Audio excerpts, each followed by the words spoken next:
On September 27, 2020, Azerbaijan and Armenia, two countries nestled in the South Caucasus Mountains, went to war with one another over land that they both coveted.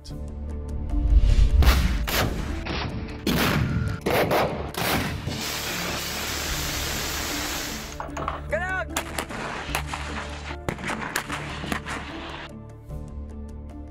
The gently sloping hills and mountainous peaks of Nagorno-Karabakh have long been a geopolitical flashpoint.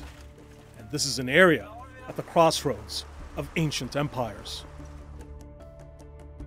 And multiple wars forged in the wake of the collapse of the Soviet Union. Azerbaijan sees the region as an integral part of its people's history, but so do the Armenians, who established an unrecognized state that they call Artsakh. But in the course of 44 days of heavy, brutal combat, Azerbaijan was able to regain most of the territory that it had lost to Armenia in the First Karabakh War 30 years ago. But it came at a heavy cost. 2,800 Azerbaijani soldiers and over 3,000 Armenian soldiers were killed. And to gain more insight on what happened, we were granted unprecedented access into Karabakh by the Azerbaijani armed forces. Colonel Vakif is the military spokesman. I had last spoken to him a couple of months prior to the war, when he had warned that Azerbaijan was preparing for the eventuality of a major clash. Tell us a little bit about your military strategy and tactics and when you launched this operation. Əməliyyatlar başlayandan sentyabr ayının 27-sindən sonra silahlı qüvvələrimiz, Azərbaycan ordusu bütün cəbhə boyu hücuma keçdi. Əks hücum idi, çünki ilk növbədə düşmən tərəfi bizim mövqeləri atəşə tuturdu və Azərbaycan ordusu bu düşmən mövqelərinin susturulması üçün, Azərbaycan insanlarının, şəxsi heyətin təhlükəsini təmin etmək üçün biz əks hücum əməliyyatına keçməyə məcbur olduq və ilk növbədə bu istiqamətdə düşmənin uzun illərdən bəri yaratdığı mühəndis istehkam qurğuları var idi. Xətlər var idi, hansılar ki keçmək çox çətindir, yarmaq çox çətindir. Amma Azərbaycan ordusu bütün gücünü qoyaraq məsələni həyata keçirdi, icra etdi. Ordumuz qısa bir müddətdə tanklarla, digər zirehli texnikalarla hücuma keçərək, artilleriyanın dəstəyi ilə hücuma keçərək bütün əraziləri, bu istiqamətdə olan əraziləri düşmənlərdən azad etdi. Əməliyyatlar, sizə deyim, əvvəl bir dağlıq ərazidə və aran ərazidə keçirildi. Aran ərazi o idi ki, Araz çayı boyu olan bir ərazilər idi. Bu, İranla həmsərhəd olan ərazilər. Burada heç şübhəsiz ordu daha çox döyüş texnikasından, tanklardan və digər zirehli texnikalardan istifadə edirdi. Amma dağlara qalxdıqca heç şübhəsiz hərbi qulluqçularımızın uzun illər boyu hazırlaşdığı, keçdiyi o treninqlər var idi və bu da xüsusi olaraq çox vacib idi. Şuşa ətrafında həyata keçirilən əməliyyat və digər istiqamətlərdə həyata keçirilən əməliyyatlar xüsusi hazırlanmış əməliyyatlardır və bunu da inşallah tarix özü göstərəcəkdir. Azerbaijan's military offensive, by all accounts, caught the Armenians by surprise. And once the Azerbaijani army consolidated control of the strategic cities of Fuzuli, Hadrut, and Jibril in the southern part of Nagorno-Karabakh, a daring special forces operation was launched to capture the city of Shusha. Heavy urban warfare ensued, and by November 7th, Azerbaijan was in full control of the city of Shusha and the strategic Lachin corridor. The Armenian military faced the prospects of total collapse. Russia, which had been supplying the Armenians with plane loads of weapons during the conflict, has deployed troops on the ground to monitor the Kremlin-brokered settlement between Azerbaijan and Armenia that ended the war. And Azerbaijan's highly effective use of drones and sensors had proved decisive. Military officials tell us that their tactic was to essentially go around these fortifications.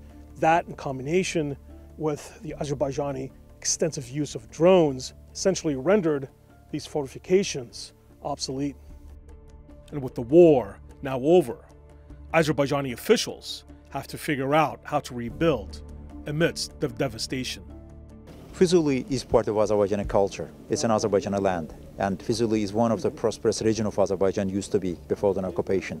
And unfortunately, as a result of Armenia's occupation that lasted more than 28 years, that we see everything has been destroyed and everything has been razed to the ground. And you see the level of destruction. There is no solid building. When Fuzuli was liberated, Azerbaijani soldiers had a difficulty to find one solid building to put an Azerbaijani flag. Unfortunately, nothing has been left. Port Fuzuli was also a city home to 100,000 Azerbaijanis, and it was, in a sense, a cultural center for the plain Karabakh part of wider Karabakh region of Azerbaijan. But after Armenia's occupation, Azerbaijan will start in a grandiose transformation process. On our way here, we saw a number of heavy Armenian fortifications, underground fortification. How difficult was it for your military to recapture this area, and what was the strategy going in? Militarily, it was not easy, and Armenia has built within a huge fortification system reminiscent of the Second World War. Entire southern front of Armenian armed forces, they relied too much on their fortification systems, but Azerbaijan can't pass it, but we did it. Of course, there was an element of the surprise. Every military operation should combine different elements, including the elements of the surprise, but also elements of better application of the modern technology and also better tactics. The Martian landscape of what was once the line of contact separating the two armies was a stunning testimony of how this conflict had deeply scarred the otherwise eerily breathtaking countryside scenery of Karabakh. Well, we're now in the city of Agdam, or at least what's left of it. There's literally not a single building that's been left untouched after 30 years of intermittent war between Armenia and Azerbaijan. Now, the Armenian separatists that were here were forced just out of the city just a little over a day ago. And it is nothing but rubble and destruction. The Azerbaijani government is trying to rebuild the road that leads into the city. And right behind me is a mosque that was desecrated by the Armenians. The government now in Azerbaijan is trying to refurbish and rebuild. But looking from the vast amount of destruction all around us, it really does seem as if a nuclear bomb had hit the city. It's going to be a tough task ahead for the Azerbaijani government that's vowed to rebuild and resettle the Azerbaijani civilians that once lived here. The return to Agdam resurfaced old wounds and bitter memories. Reza Degari is an internationally acclaimed photojournalist.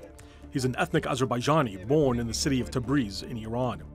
And he happened to be in this very same spot in Agdam 30 years ago as the bodies of the victims were brought in from one of the most infamous massacres committed at the time. In the early 1990s, the photos that Reza took of Azerbaijani villagers fleeing the village of Khojali as Armenian militias advanced documented an atrocity that the Armenian government attempted to cover up. 30 years ago, this was one of the most beautiful cities in the Caucasus, here actually. And I spent a week here living in one houses and photographing every day exactly the place that we have standing. Hundreds of the people that had fled the massacre of Khojali, and they were gathering here because just in front of the mosque, this rubble that you see, it was the morgue here. And the International Red Cross, they were bringing the bodies of the people that they were killed in the Khojali. Hundreds of the people all around here, and gathering. There was a coffins here built, a wooden coffin, exactly in the same alley, like hundreds of the coffin, and they were using as soon as the bodies were arriving and putting in the coffin there. And as we drove deeper into Karabakh, it became clearer the haste in which some Armenian units withdrew. One such abandoned Armenian military base was still full of ammunition when we visited. Just days prior, Armenian soldiers were living, eating, and fighting here. Even family photo albums were hastily abandoned. The owner, now long gone. The 1st Motorized Rifle Regiment of the Armenian military used to be based here in the strategic city of Hadrut. But by October 9th, Around 200 Azerbaijani Special Forces soldiers had infiltrated the city from the surrounding hills and mountains. By October 10th, the Azerbaijani army was in full control of the strategic city, essentially bypassing a string of fortifications the Armenian military had built around this area in southern Karabakh. Now, this entire area is back in the hands of the Azerbaijani military, forcing the Armenians to sign a humiliating capitulation. The Armenians burned down much of the houses in other parts of Karabakh when they were forced to withdraw. But here in the city of Hadrut, whose capture marked a turning point in the war, the collapse of Armenian military positions came so suddenly that most of the infrastructure remained intact. Hadrut's Armenian church is now empty. It's uncertain whether its worshippers will ever return. And like all wars, this one had its own underlying complexity. Azerbaijan is a majority Muslim country, and Armenia almost entirely Orthodox Christian. And it is easy to paint this conflict as having religious dimensions. But Azerbaijanis see that theirs is a multi-confessional country.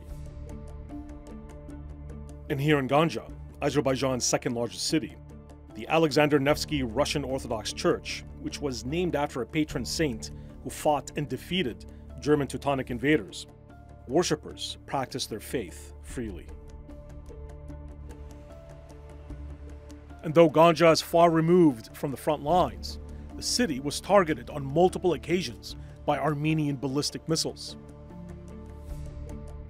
As Armenian troops lost ground, the missile attacks were seen as a desperate last-ditch effort to try to expand the war beyond the Karabakh front. Homes in the center of the city were struck in the middle of the night. Families buried under the rubble.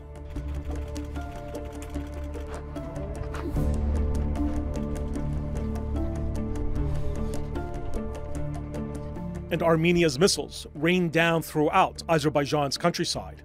About an hour's drive south of Ganja is a small, sleepy town called Barda, which was also hit a number of times. This is a relatively poor area where people are mainly farmers and laborers. The war took a particularly heavy toll here. We went to Barda to speak with the father of one of the youngest victims.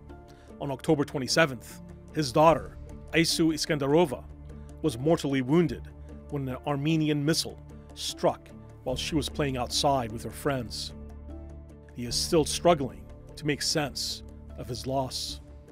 Mən işdə olan vaxtı, yəni atamla işdəydik, gördük göydə partlayış səsi gəldi. Getdim elə aradan gördüm ki, bizim çəpər yanır, həyət yanır.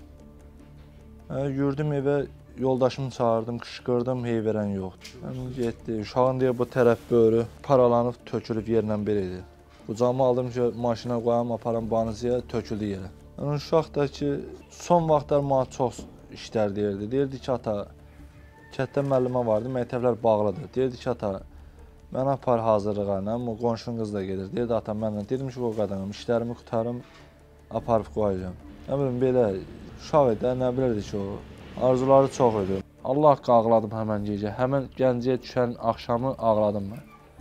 Dedim, bax, bu uşaq yatıb, onun günahı nədir? Sonra da, nə bilim, vallahi, yaxşı idi. Burada kətdə də deyirdi ki, bizim kəndə yəni belə bir şey düşüb eləyər yəni. Sonra da gəldi, onlara baxdım, öz başıma gəldi. Almost every family we met in Azerbaijan had a story of loss to tell, whether from this latest war or from the first one 30 years ago.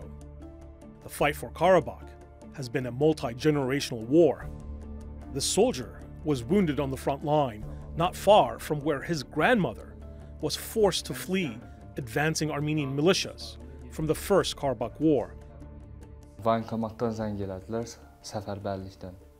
Zəng elədilər ki, bəs ayın 21-i voyinkomata gəl. Mən də həmin günü ayın 21-i getdim. Mənə yazdılar səfərbərlik, amma mən hələ bilmirdim, orada dəqiq bilmirdim ki, yəni döyüş nə vaxt başlayacaq, döyüş nə zaman olacaq. Heç bir məlumatım yox idi. Sadəcə bizi göndərdilər, getdik biz 777 nömrəli hərbi hissəyə. Orada bizə təlim keçdilər. Bizdən çox gözəl rəftar elədilər hamısı. Təlimlər keçəndən sonra biz getdik, bölündük hərbi hissəmizə. Hərənin öz bir vəzifəsi oldu. Hərbi hissəyə bölünəndən sonra bizə dedilər ki, biz dağlarda təlim keçəcəyik, dağlarda məşqlər, dağa qalxma, qaçma.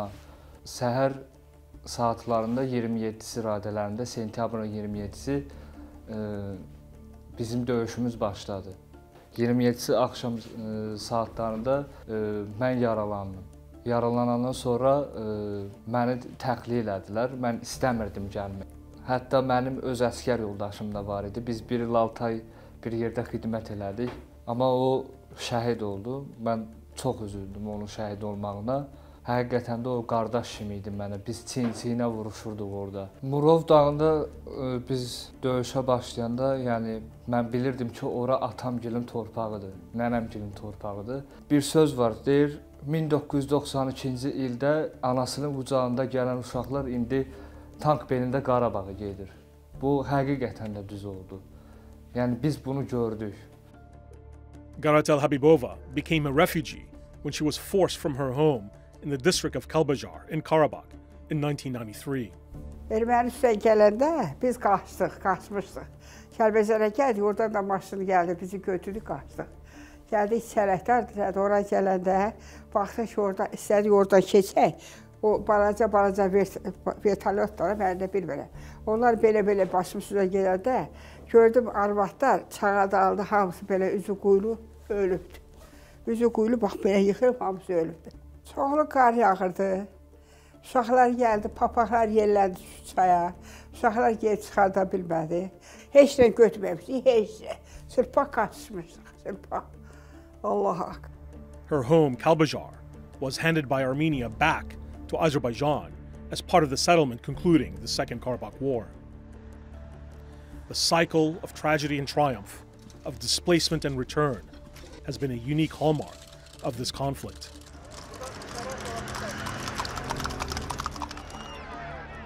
On the Armenian side, the war's outcome has been an unmitigated disaster.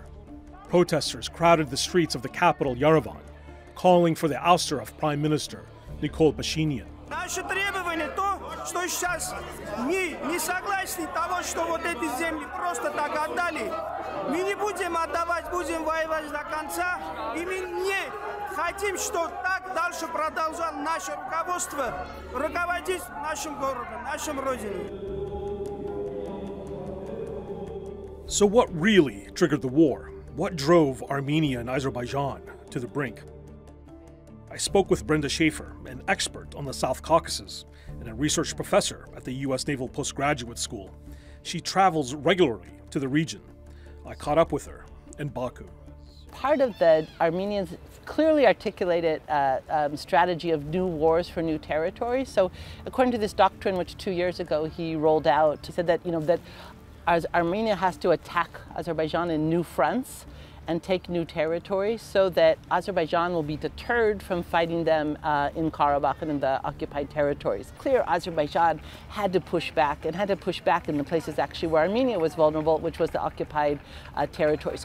They thrust themselves into war instead of building their state. During the Zurich protocols, Turkey had offered Armenia, if they would withdraw from just one district, that they would open up the border and trade with them. And Armenia even rejected withdrawing from one district. That trade with Turkey could have brought Armenia so many benefits. The geopolitical balance of the Caucasus has now inexorably shifted. Armenia, which had long been a Russian client state, was defeated by an Azerbaijani force that had sought to shed its Soviet past and to look to the West for partners like Turkey and Israel to upgrade its weaponry and improve its military doctrine. All the Russian supplies went through Iran, either by air or through the Caspian port. This was the first real war of the 21st century where on one hand it was two states, not just wars where there's a power trying to deal with some sort of non-state actor, but also the technology, and drones really integrated into the front, sort of the strength of Turkish and Israeli weapons. For some perspective on how Azerbaijan now views the new military landscape, I spoke with Dr. Farid Shafiev, a former Azerbaijani diplomat and chairman of the Center of Analysis for International Relations in Baku. I asked him about Russia's role and the next steps for Azerbaijan. I would like to hope that Moscow also realizes that, those kind of the footprint cannot last forever. For all these years, 27 years of occupation, Azerbaijan, never reconciled with the fact of occupation. We've been told that, we have to accept fait accompli, the status on the ground. We did not. And even after 5 years, if something will happen, and Azerbaijan sovereignty and control won't be restored over the rest of the territory, Azerbaijan will work towards that end too, and will restore its territorial integrity, its full sovereignty eventually. So it's not over? It's not over, yes. Traditionally, Russia was here for 200 years, but Azerbaijan has also very, very strong ties with Turkey, the neighboring power, regional power. But Turkey and Russia are not the only countries with vested interests in this part of the world. Azerbaijan also shares a long border with Iran, and along with it, complicated relationship. With a large and oftentimes restive ethnic Azerbaijani population of their own, Iranian authorities have throughout the years attempted to suppress Azerbaijani nationalist sentiment. So I'm speaking now with an activist, an ethnic Azeri activist in what the Azerbaijanis call Güney Azerbaijan, southern Azerbaijan, which is actually located in the territory of Iran, to get his perspective on how the Azeris in Iran have reacted to the war. For his safety, we're going to refer to him by Emir. That's not his real name. He's been imprisoned on a number of instances by the authorities in Iran for his activism on behalf of ethnic Azeris, which form around 20% of the population of Iran. Emir, thank you so much for speaking with us. So tell us, what has been the reaction from ethnic Azeris in Iran to the war in Karabakh?